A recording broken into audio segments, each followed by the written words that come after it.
Welcome everyone to a special kind of fight video, because today we're actually bringing to you the grand finals of one of the major Vanguard tournaments here that is unofficial in Japan. So in Japan, of course, you have the official events such as WGP and Deluxe and the Master of Vanguard Cups and all of those types of cups, but there has also been a long-running just tradition in all card games in Japan of having CS events. So they officially mean championship events, and they're held for all kinds of card games by tournament members, or by community members that are tournament organizers rather. So this can be just one individual that decides to hold the tournament. This is sometimes a group or an organization that holds tournaments, and oftentimes they provide all kinds of different prizes. So in the past, we've had things like Nintendo Switches, you get like boxes and cartons. Sometimes you get a carton of the most recent set, sometimes you get a carton of the upcoming set that is coming out next after this event is held. Sometimes you'll get like Amazon gift cards worth like 20,000 yen, or like, you know, the equivalent of like 200 bucks, things like that. So you oftentimes get really good pricing for them. And in Vanguard, most of these CSs are actually team events. So they're 3v3 simply because, you know, WGP is 3v3, and therefore, you know, you usually tackle things as a team, and therefore preparing as a team during these unofficial events is also usually quite smart. But this one is the Trail Challenge Cup, and the Challenge Cup is a solos event, so it's 1v1. And so in this event, I actually recorded these finals myself. So this was actually a, you know, event that I participated in myself, and I did top, but sadly did not make it all the way to the finals. But thanks to the tournament organizer, Milte, I asked them beforehand if I could record the finals and upload it for your guys' viewing pleasure, and got the okay for it, and therefore I was able to record this for you as well, because this game will be very useful. As you can see, it is a Gandiva mirror, and as we can see, the player on the right, Sho, opens up with a Gandiva from the right deck as well. But getting into things, there's going to be a Gandiva mirror, and I think it's very important for everyone to really watch how this mirror is played, because you'll learn a lot about the different sequencing and the different kind of, we can see the wrong right up here once again, but you'll be able to learn a lot about how to tackle the mirror, and also when to burn your resources, when to commit to certain cards, and kind of learn from both the, you know, all the kinds of different plays that both players do, despite this being the same deck, right? Despite being a mirror match. So we're gonna get into, finish up the first turn of Ryo here, and get into the first turn of Sigma, who is on the left. So a little bit about the players. Ryo on the right is, of course, a well-achieved player as well that has been around for quite some time and has picked up quite a few tops too, and is on, of course, Gandiva on the right. And then Sigma is on the left, who is, as you may be able to tell, a Narukami main, particularly with Draconic Descendant, and just in general a big Dragon Empire player. And he also plays quite a lot of premium, was definitely playing a lot of premium back, you know, with Narukami as well, with how good it's been, thanks to, you know, a lot of the powerful Narukami decks that have been around for quite a bit.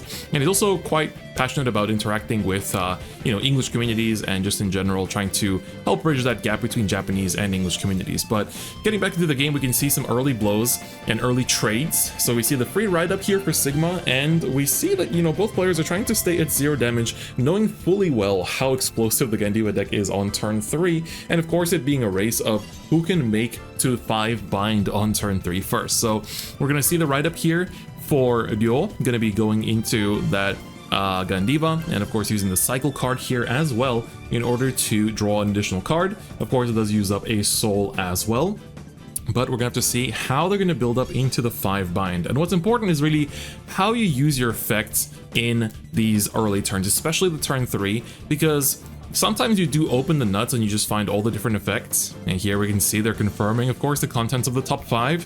So, you know, it might be tempting to go, you know, even if your opponent doesn't have any rears, to go like, oh, use Gandiva's effect, don't need to look at the top, just shuffle. But looking at the top 5 is really important, because you can confirm what cards are still in your opponent's deck, right? If you don't see many heals, or like maybe you see the Overtrigger still in deck, you can go, okay, that means they don't have it in hand, and therefore you can plan accordingly, right? Or if you see like a lot of heals or a lot of crits, you can know that they don't necessarily have that many of them in hand potentially, and things like that. So every piece of information is valuable information, and you should definitely keep that in mind as well. And so we see here the first bind going to be coming out from the Gandiva effect from that first retire of the Brachial Force. So Brachial Force, of course, opens up that ability to just rush a little bit and aggress on turn 2, which Gandiva doesn't really have many other options, and also fills up the drop zone because of course if Brachioforce hits you get to retire it and then of course bind it later down the line for Gandiva's effect. So here we're going to see the grade 2 Rugwent going to be using the effect in order to draw and bind from not being able to retire, and now we're going to start to need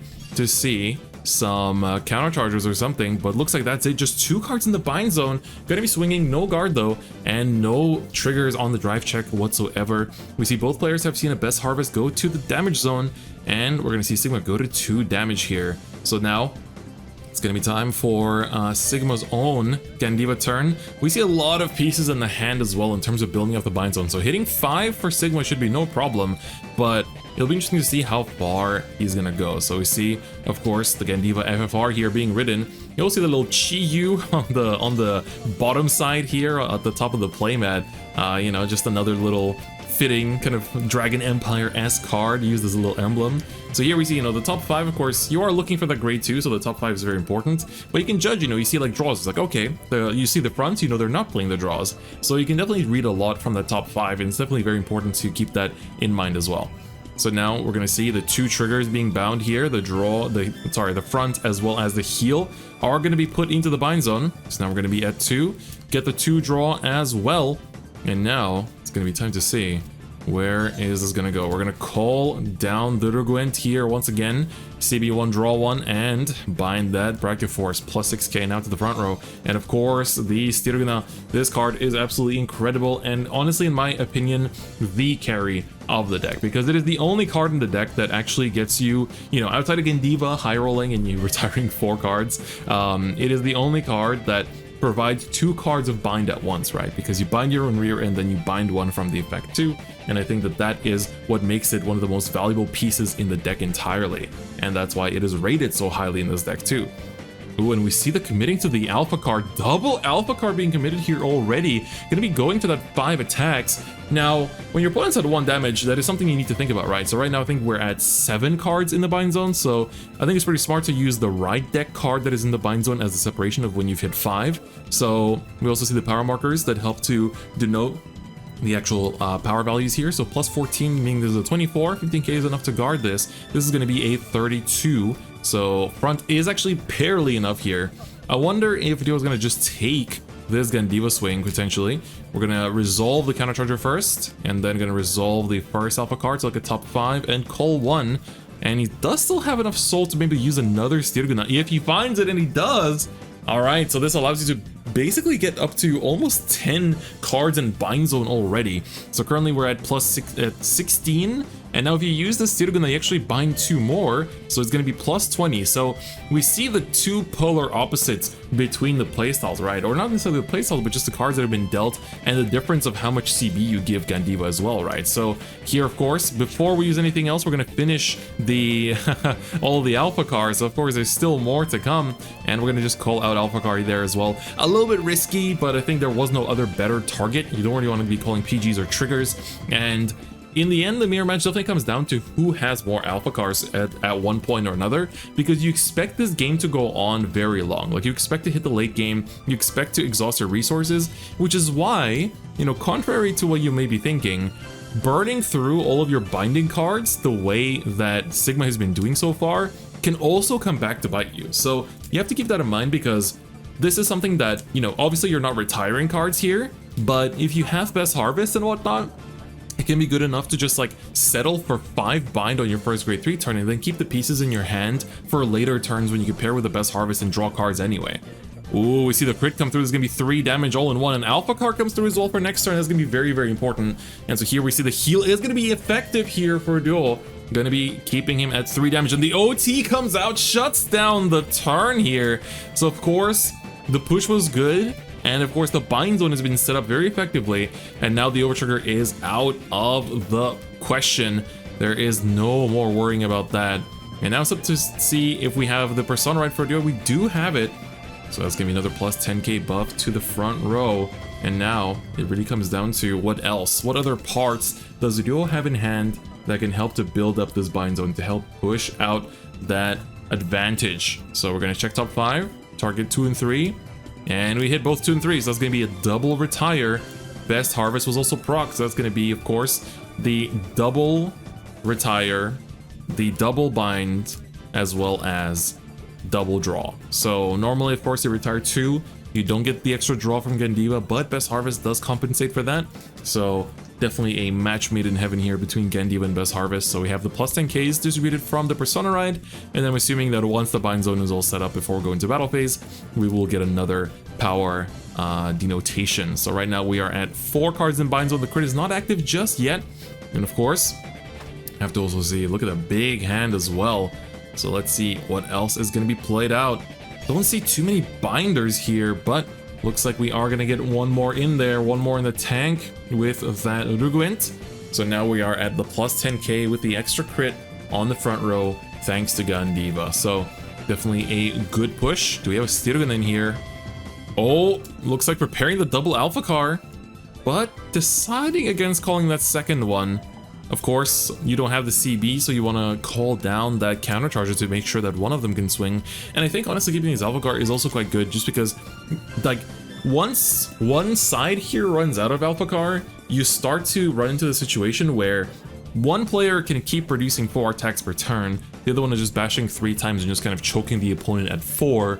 But when both players have already had so much time to farm cards and draw cards through, you know, both what the deck does as well as what the Best Harvest provides, it definitely makes a big difference too. So here we're swinging in with a 38, so plus 10k from the Persona, plus 10k from Gandiva's own effect. So this is 215 to guard, and then the other attack on the other rearguard circle for now, of course, is going to be just 30, but we know that 2 more cards will fill up that bind zone as we're going for 4 attacks here.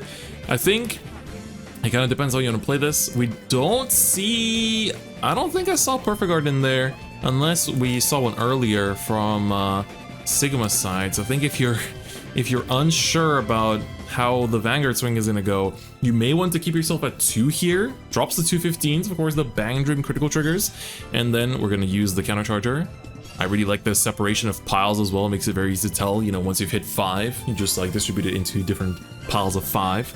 And then we check the top 5. We do see an Alpha Car and a Countercharger and a Ruguen. So let's see what is going to be the card to commit to.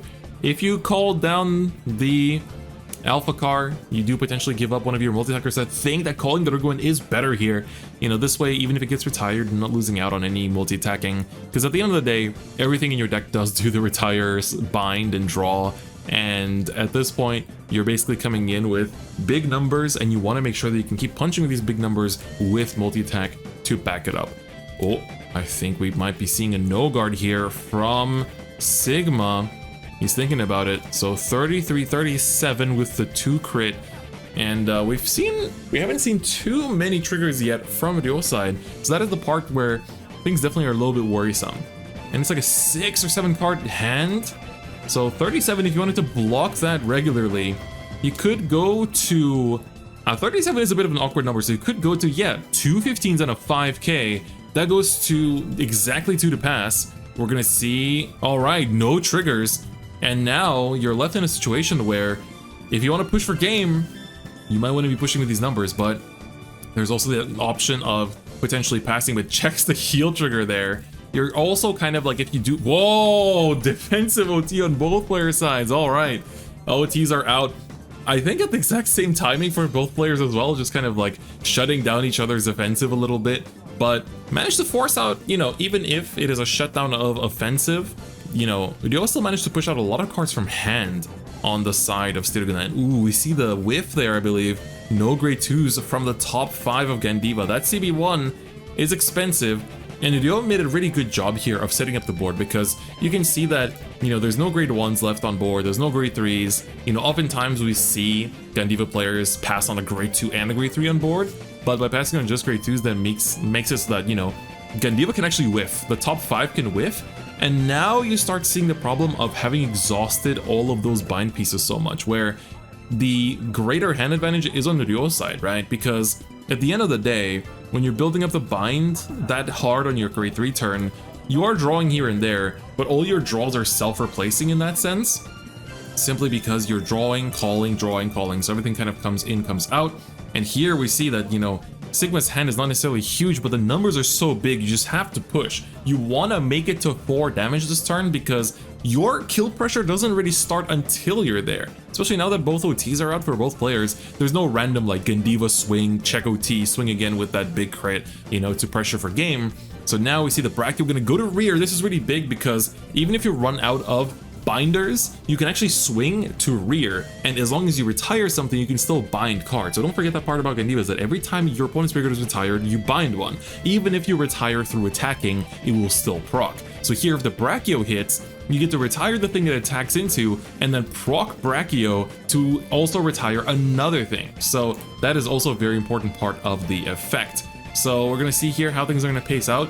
I think another potential play was to just swing with the Alpha car in order to push in a damage first, and then get 2 more cards in the bind zone from the Countercharger and Alpha car, and then swing with the Gandiva, get another attacker. And then if let's say they no guard your Gandiva and they get pushed to 4, it's a very interesting situation where you can give, let's say, they no guard Gandiva, you push to 4. You can theoretically give a crit to your other rear, so that one is pushing for lethal, and then you leave the Brachio Force without the crit on it, because then your opponent is basically forced to guard the crit attack, and then they still kind of want to guard the Brachio, because if the Brachio hits, they get to draw and retire more, as well as build up their bind zone even harder. So this attack pattern from Sigma, I think, is... I understand what he's going for. He's going to just basically push the bind zone numbers as hard as possible, and as we've seen from his playstyle, that's basically what he tries to do, just overwhelm the opponent with the sheer numbers value, right? 34k power as an addition here is huge,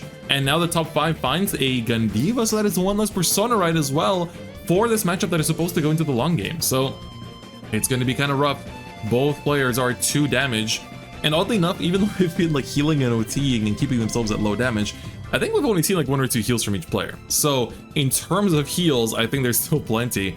What's scary for Sigma though is that he's only at 3 cards in hand, so even post drive check, we know he doesn't play draws from seeing those fronts earlier. That means that he's only gonna be at 5 cards in hand. Oh, the heal trigger still gets proc here, goes down to 1 damage. That's gonna be pretty big. And of course, Hideo is gonna be going to 4 here from this, gets a defensive crit. And the second check is another defensive crit, but these numbers are so huge that it's just overwhelming, right? So this rearguard Gandiva is at plus 34, so 47k on the 33 though. So that is technically a 15k shield, I believe. Oh, he's gonna actually drop the Regulus piece. Am I mistaken in my numbers? I think simply because there is, of course, we have the plus 10k on the Gandiva from the heal trigger, and then there was plus 30. So, oh my bad, it was 57. So there was actually a need for another plus 10k. So we see here another Persona Ride from Ryo's side, going to be coming through Persona to Persona to Persona. Now, of course, Sigma's hand looks a lot more different. He's on 1 damage, so he can afford to take some attacks, and I think we got a little peek of some Perfect Guards in there as well to help survive. And now Best Harvest gonna be, of course, activated just to get the 1 draw. So Best Harvest in this instance is basically a 1-for-1. You're not actually plussing from it because you play a card from hand. So you lose a card from hand in order to eventually draw a card from hand from retiring 1. So you actually don't gain card advantage. But if the Best Harvest is just breaking up your hand because you have too many grade 3s, or you have another Best Harvest for next turn in case your opponent fills up the board, then it's definitely worth playing it simply because of the fact that you are essentially, you know, just trading away cards from your hand that don't have shield value, and you might draw into something like a Perfect Guard or something else. All right, so here we go. We see the Regulus piece being bound here, but actually I believe Regulus pieces don't have to be bound. They just have a rule that you have, or not bound, but removed from game. I believe the Regulus pieces simply say that you just have to, you can only play 1 Regulus piece per game and only 1 in your deck, but I don't think they remove themselves from the game. But I guess it's a nice way to note that, yes, it has been played, and even if there was a way to get it back, let's say from drop zone to hand, that there is no more way to get it back either. So here we see the Struna being played down, and it's going to be another one coming through, going to use all of that soul. We're currently at 11 cards in the bind zone, so we see that OG, you see that power counter, the little one on the yellow sleeve? that one apparently comes from the same set that this gold-plated playmat comes from. So for the 10th anniversary, they made like a special anniversary box for Vanguard way back a couple years ago. And there was also these like power counters, the ones that look like they're from the anime that you see there in the yellow sleeve, and that came from the same set apparently. So definitely a very beautiful piece of merch. And here we see the exact same play pattern from Duo, basically just going for the 4 attacks, but the 4 attacks are packing a punch now. And you can just kind of keep your, multi-attackers and, the alpha cars just for turn after turn after turn. We see the take there from Sigma, going to be going to 2, but gets the defensive, going to be at 23 now. And we're going to use the alpha card to check top 5 and call something. Ooh, we do have the cycle card. Okay, that was close. Potentially. It was everything else was just like triggers and PGs, I believe, so definitely helps. The Calgafran, of course, helping here with just being a good body as an attacker. Good in the early game in case you need to just fill up your hand, make sure that you're drawing cards. And later down the line, against some matchups, the column retire is nice, but oftentimes, it's just another body to attack with, and make sure you don't run out of attackers in this deck that buffs your front row so crazily. But yes, of course, we see asking a Gandiva player how many triggers are out is always a little bit tricky, because like, well, I did show you that over trigger earlier. I guess the over trigger did get checked, but it's like I did show you all those triggers earlier, but there may be quite a few of them in the bind zone here that I cannot tell you if they're there or not. We see the critical trigger get checked here. It's gonna be 3 damage to Sigma. We see a defensive crit and a front plus 30k here to Sigma. That is huge. So actually this kind of more or less cancels some of the power out. So of course the Calgafran here is swinging with 20k to start, 40k, 46. So that is pretty easy to guard with the 15k. And then this one is going to be coming in with an additional 10k power on it. So let's see how he's going to guard it. So this is what, 33 coming in with 53, 59, I believe, going to drop the PG. So yeah, from 33, 59 is still a pretty big number to guard. So actually 43, my apologies. So there's another plus 10k, of course, from an even more, triggers checked defensively. But here we see Sigma doesn't see a Persona Ride for another turn. And it's not so much that it's not just not seeing Persona Rides, but it's also the fact that he is not finding ways to draw cards. Like, we're not seeing Best Harvest here, which would help so tremendously. And it's also interesting because I think he's choosing to use the Duguent first in order to go for the retire, and then after that he's going to try to go for the Gandiva, and he's actually checking his deck and his bind zone to first decide what he retires, to then use the Gandiva to make sure that this actually hits. So we see 0, 1, 0, 3, and a 0, so that will hit, and this way he gets the card draw. So that's how you can optimize the Gandiva card draw skill, essentially by making sure that the card that you're going to be looking for from your top 5 is a grade that is likely to be hit. So we can see there he checked, how many grade 2s have been out, how many grade 3s have been out, which ones have been revealed and which ones have not. And this way, he's able to make sure that this Gandiva effect doesn't whiff, and he's able to also draw an additional card and of course add more cards to the bind zone. So let's see the draw. Ooh, I think that drew the Brachio. I'm pretty sure. I hope it didn't draw the heal that we just saw in hand either, because that heal would have definitely been very strong if checked defensively this turn. But we are seeing here that this is going to be just a 3-punch turn. So, of course, Sigma has managed to push the deal all the way to 4, and you are threatening lethal with the Gandiva itself. But what can you do with your rears here? What can you do with your rears? You are definitely in an interesting position where even if you don't check any crits, you can swing with Brachio Force first, where your opponent doesn't really want to take it and kind of has to guard it just so you don't get an initial card draw, and then after that swing with the other rear. But we shall see. Gonna go into battle, the extra crit, plus 40k power here with no Persona Rides, by the way. That's a very impressive number. Oh, we see no triggers, but a PG has been found, which is important. You definitely swing with the Brachio first here because you want it to hit.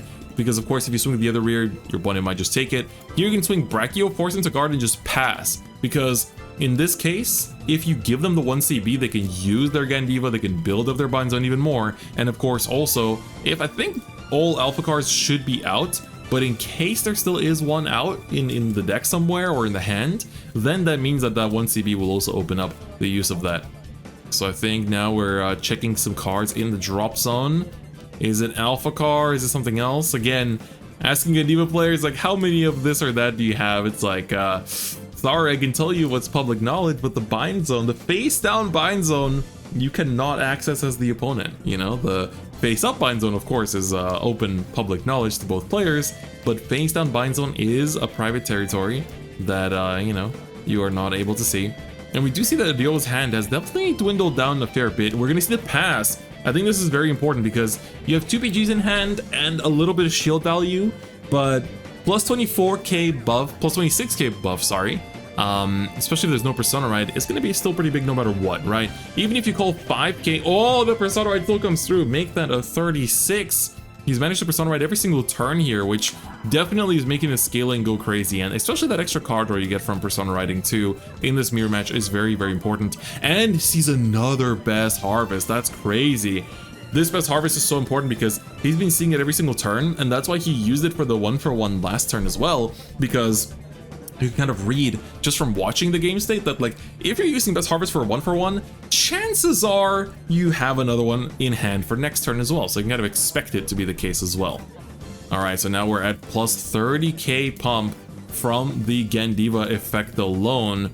So combined with the Persona Ride, it is 40, right? So what's interesting is that in terms of power output, Sigma is pushing harder, but in terms of, you know, being able to Persona every turn, the power output does get matched, right? So if you high roll on your self binders, it's kind of like, you know, you gotta win a little bit faster than someone that can play the long game and find the Persona Rides and then build up the bind zone slowly. So we see here that Dio is really low on hand, right? He's calling down everything. He's trying to finish it this turn, and of course there's only 3 attacks. So now it's really interesting because for Sigma, he has the 2 PGs, and basically if he commits a PG here, he'll be on 2 cards in hand, when then we know that he probably dropped the 5k shield that he has in hand for the PG cost, and then he has a heal and a 5k.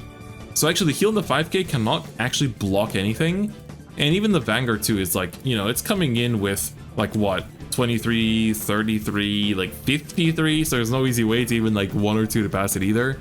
So he's gonna take this swing and it's gonna be the 6th damage, and we see here this was the sort of situation where, you know, on Sigma's side, he definitely drew into all of the pieces and all the binders early game, but Yo just played it nice, cool, and heavy, you know, seeing the early Persona Ride probably in hand, knowing that he can just kind of like take his time, don't necessarily have to rush to the 5 bind zone early, and still be able to win just through finding the pieces.